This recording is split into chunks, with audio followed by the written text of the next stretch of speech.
রক্তাক্ত বাকশালের হাত থেকে 7 কোটি বাঙালিকে স্বাধীনতা এনে দিয়েছিল।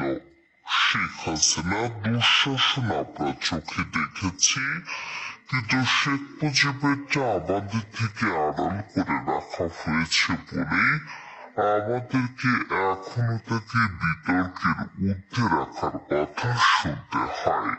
কিন্তু বাস্তবে শেখ মুজিব তার পরিবার আর তার দলের লোকজন ছাড়া অন্য সবাইকে তার কৃতদাসে পরিণত করেছিল।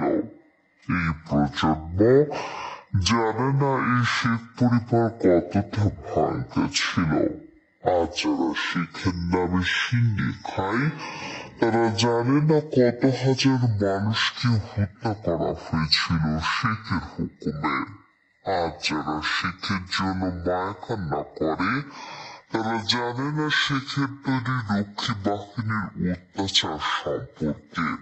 তারা কেউই জানে না শেখ মুজিব দাম্ভিকতা ও ক্ষমতার লোভে মানব থেকে দানবে পরিণত হয়েছিল।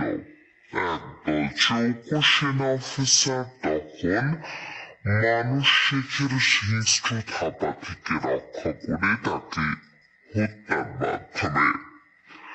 শেখ মুজিবের সময় কতটা অরাজক পরিস্থিতি